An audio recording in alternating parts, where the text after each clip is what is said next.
Good afternoon, F2. It's time for story time, and today I've got one all about the smartest giant in town.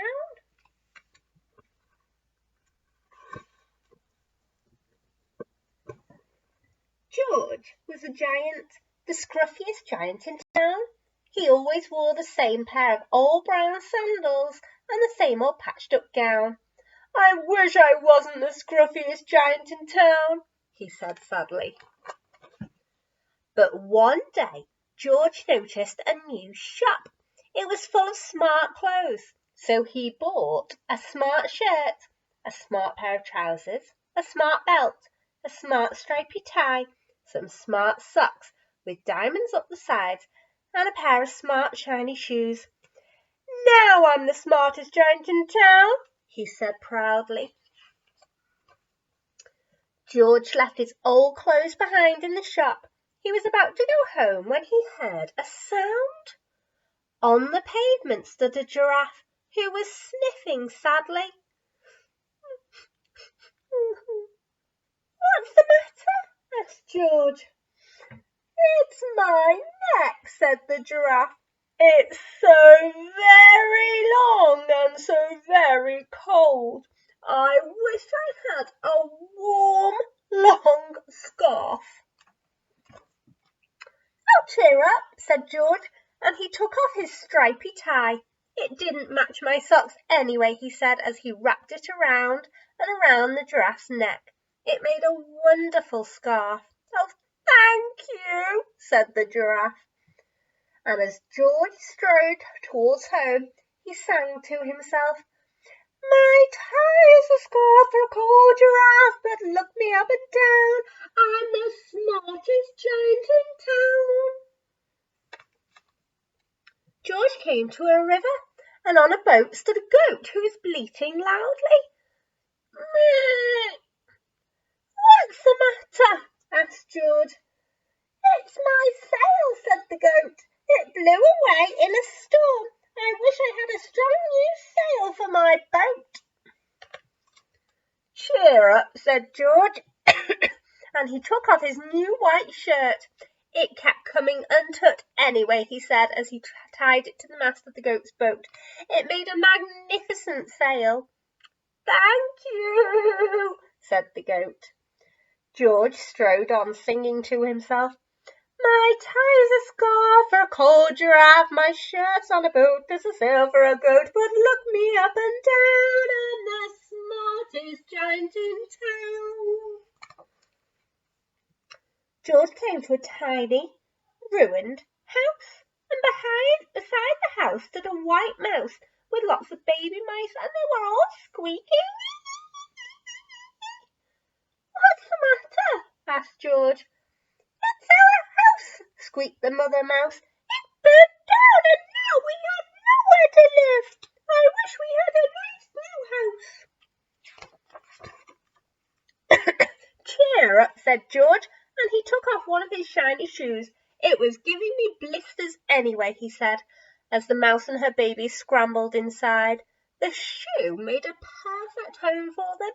"Thank you," they squeaked. George had to hop along the road now, but he didn't mind.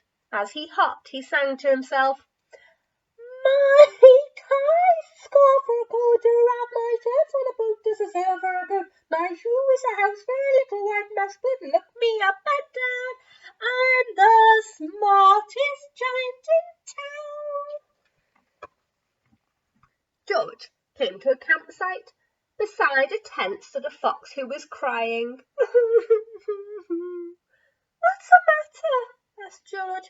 "It's my sleeping bag," said the fox. "I dropped it in a puddle.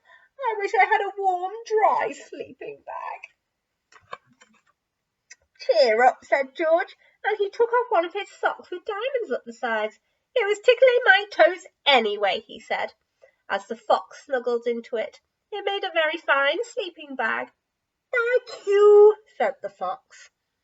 George hopped on, singing to himself, "My tie is a scarf for a cold giraffe, my shirt's on a boat, there's a sail for a goat, my shoe is a house for a little white mouse, one of my socks is a bed for a fox, but look me up and down, I'm the smartest giant in town.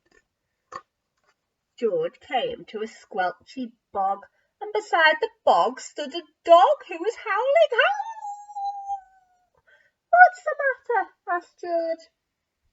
It's this bog, said the dog. I need to get across, but I keep getting stuck in the mud. I wish there was a safe, dry path. Cheer up, said George, and he took off his smart new belt. It was squashing my tummy anyway, he said, as he laid it down over the bog. It made an excellent path. Thank you, said the dog. The wind started to blow, but George didn't mind. He hopped on singing to himself. My tie is a scarf for a gold giraffe, my shirt's on a goat as a sail for a goat, my shoe is a house for a little white mouse, one of my socks is a bed for a fox, my belt helped a dog who was crossing a bog, but my trousers are falling down. I'm the coldest giant in town. Oh no. Suddenly George felt sad and shivery and not at all smart. He stood on one foot and thought, I'll have to go back to the shop and buy some more clothes, he decided. He turned round and hopped all the way back to the shop. But when he got there, it was closed. Oh no, cried George. He sank down onto the doorstep and a tear ran down his nose. He felt as sad as all the animals he had met on his way home. Then, out of the corner of his eye, he saw a bag with something familiar poking out of the top. George took a closer look. My gown, he yelled, my dear old gown and sandals. George put them on. They felt wonderfully comfortable. I'm the cosiest giant in town, he cried, and he danced back home along the road. Outside his front door stood all the animals he had helped. They were carrying an enormous present. Come on, George, they said. Open it. George untied the ribbon, and inside was a beautiful gold paper crown and a card. Look inside the card, George, said the animals. George put the crown on his head and opened the card.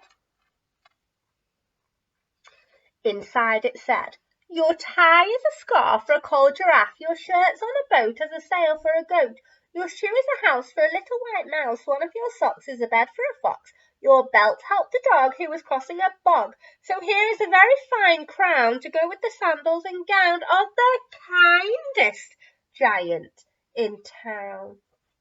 Oh, that was really nice. And he really was the kindest giant in town, wasn't he? Helping all those animals. I wonder how we could be kind to somebody today. You're all lovely and kind, so I know it won't be hard. See you later.